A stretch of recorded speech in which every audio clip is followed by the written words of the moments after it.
وحشة، مشكلتها بس لما بتنغص عليك حياتك أو بتدخلك في سايكل البروكراستينيشن اللي هي من الآخر المماطلة أو العلوية.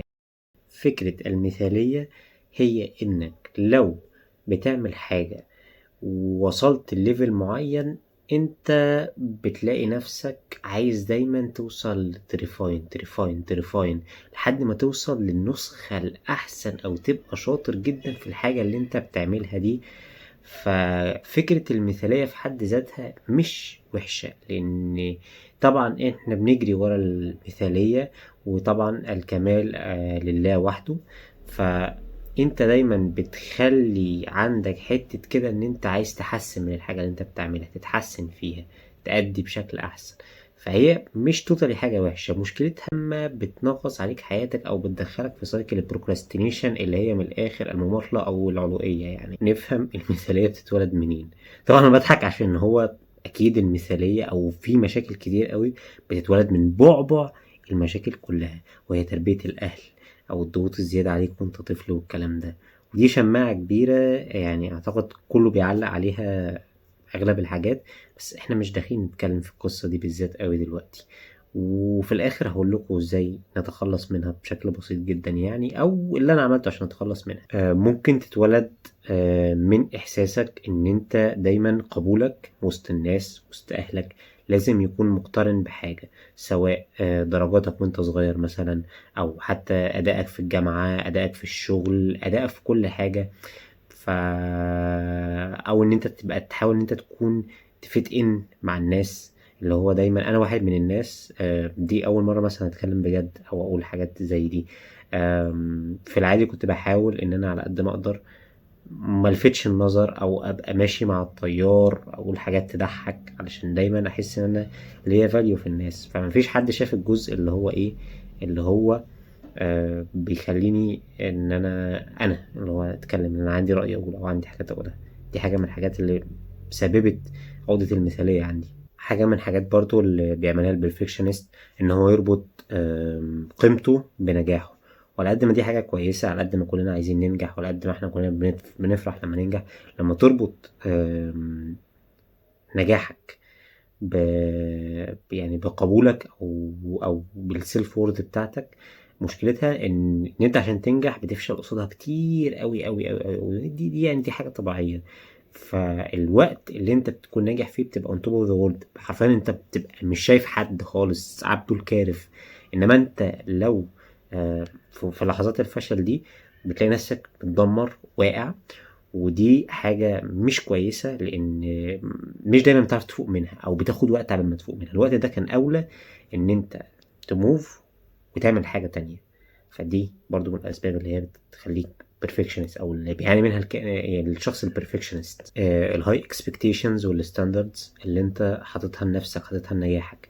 طيب مشكلة برضو الجزء اللي ده إن في ناس برضو زي في مرحلة أخرى كانت مش عاجبها الحاضر بتاعها، فدايما عايشة في المستقبل. شايف ان لا انا بكره هبقى غني وهبقى جامد جدا وهحصل هاخد كل حاجه انا كنت عايزها وكده. فما كنتش قادر استمتع كاملا بالحاضر اللي انا فيه. وكنت حاطط ستاندرز متخلفه، يعني مش لازم كله يبقى فيلث ريتش تريليونير زي ايلون ماسك دلوقتي مثلا او كده. الموضوع مش بيتقاس كده. فبرضه يعني مش حاجة صح خالص ان انت تكون دايما حاطط expectations عالية جدا، سواء في شغلك، سواء في نجاحك، سواء في علاقتك. هتلاقي نفسك ان انت دايما مش راضي ودايما مش مبسوط، دايما الدنيا مش اجمد حاجة. يعني اخر اسباب بقى من الاسباب اللي هي البرفكشنزم، هي في ناس حساسة زيادة عن اللزوم.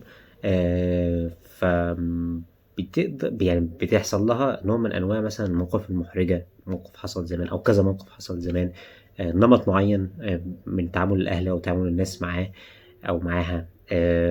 حاجة من الحاجات اللي هي ايه، حاجات كده اللي هي بتأثر فيك، اللي هي مواقف انت ما بتحسش ان هي بتسيب فيك اثر.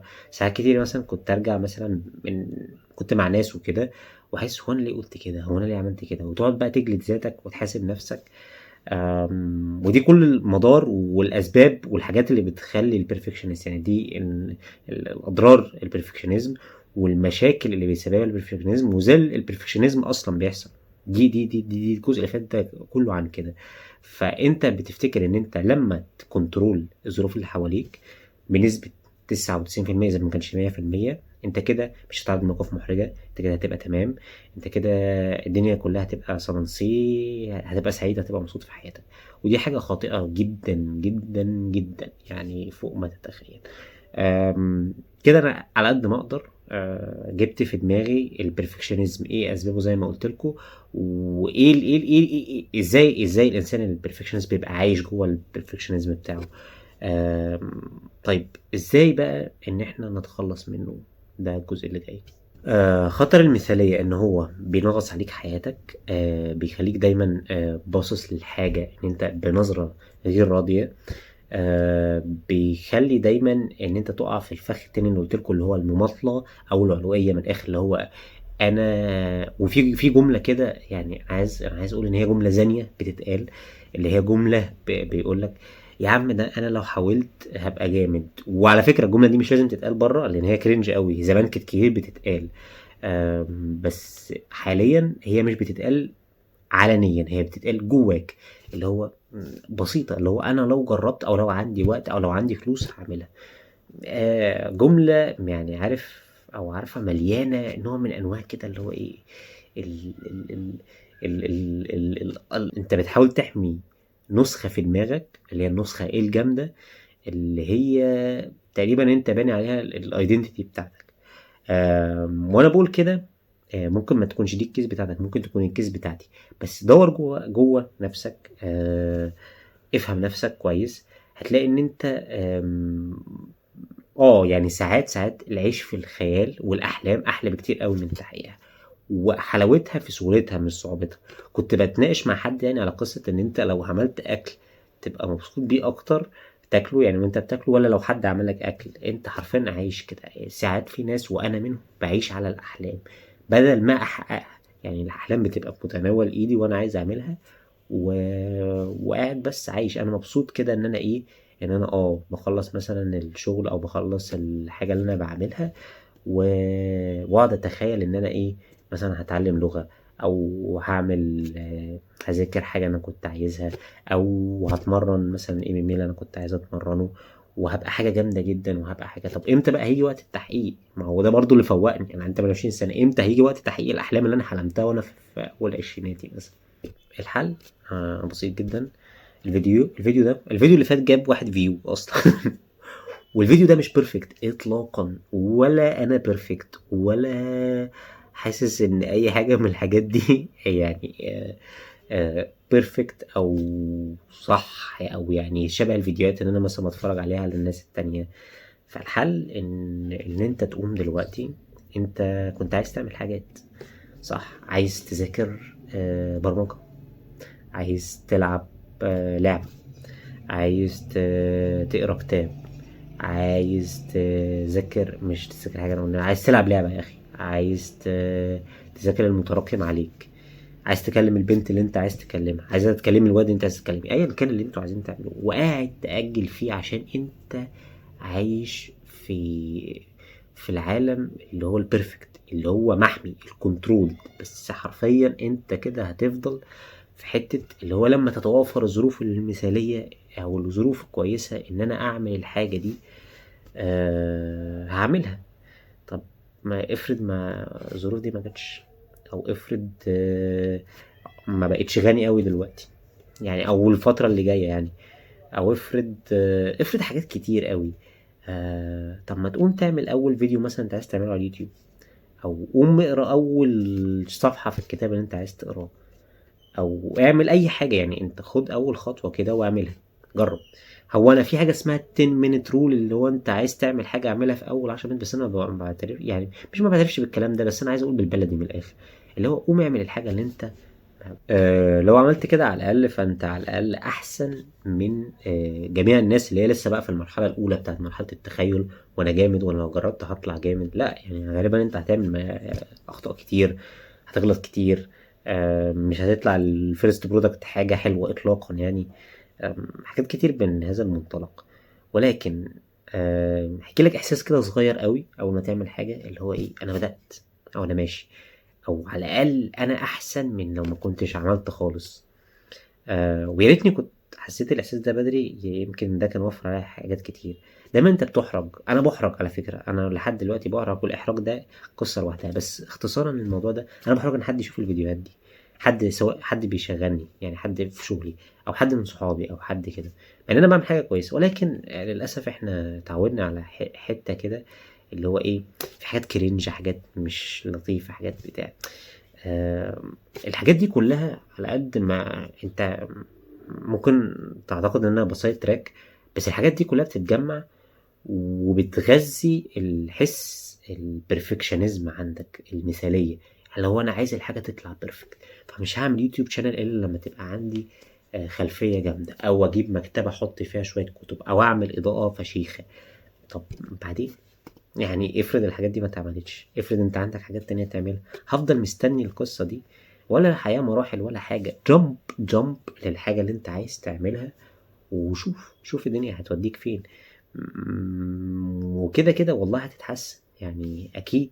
وحتى لو ما اتحسنتش، يعني ما اتحسنش بالقدر اللي انت عايزه، او ما بقتش البيرفكت فيرجن اللي انت عايزها، مش احسن تكون النسخة الحقيقية في حياتك، وتتخيل بقى تبقى ديلوجنال ان انت بقى النسخة الجامدة جدا؟ على الاقل انت عامل حاجة على الواقع، اللي هو مثلا انا عندي قناة فيها مثلا 10,000 مشترك، حلو، ده انا جامد جدا وهجيب المليون مشترك. طب انت انهي اقرب، اللي هو انت يبقى عندك مثلا صفر وما بتعملش اي فيديوهات، ولا يبقى عندك 10,000؟ اكيد اقرب ال10,000. حتى لو هتبقى ديلوجنال، فخليك ديلوجنال في الحتة اللي هي ايه، اللي انت بدأت فيه. الجمل برضو اللي ما كنتش بحبها هي جملة اللي بيبتدي كبير بيفضل كبير. الكلام ده لو انت وارث، او او رايح تفتح بقى بيزنس، فانت معاك فلوس متلتلة، فحرفيا انت مش هتفرق انت هتعمل ايه، لان انت حرفيا اي مشاكل هتحصل هترمي عليها الفلوس هتتحل. حلو. ودي مش الكيس للناس دي كلها. لو الكيس دي بالنسبة لك، فانت اكيد مش قاعد تتفرج على اليوتيوب على واحد زيي. بس فانا بحاول الاقي دايما الناس اللي زيي، بجد يعني بحاول الاقي الناس اللي زيي. وانا برضو سبيسيفيك نيتش، لان انا في ناس دلوقتي صغيرين في السن ممكن ما يحسوش بيا قوي، لان انا شايف ان الناس اللي هي طالعه، وانا مش كبير والله، بس شايف الناس اللي طالعه عندها وعي اكتر بالرياضه، بالالتزام، بالحاجات دي. فانا مبسوط بيهم والله. ولكن انا جيلي، ودي برضو فيديو تالت لوحده، عدى بحاجات كتير قوي لدرجة ان احنا اتلخبطنا. فانا بحاول على قد ما اقدر اوفر النصيحة اللي ممكن يستفيد منها اي حد من اصغر لاكبر حد. بس بحاول على قد ما اقدر الناس اللي زيي اتمنى ان هي تشوف الفيديوهات وتعرف ان مفيش حاجة مثالية في الدنيا خالص. وكونك تبتدي والله هيديلك الاحساس اللي هو بالسعادة البسيطة، ان انت خلاص انت على التراك، على الاقل انت مش في الزيرو، انت على الاقل في الواحد.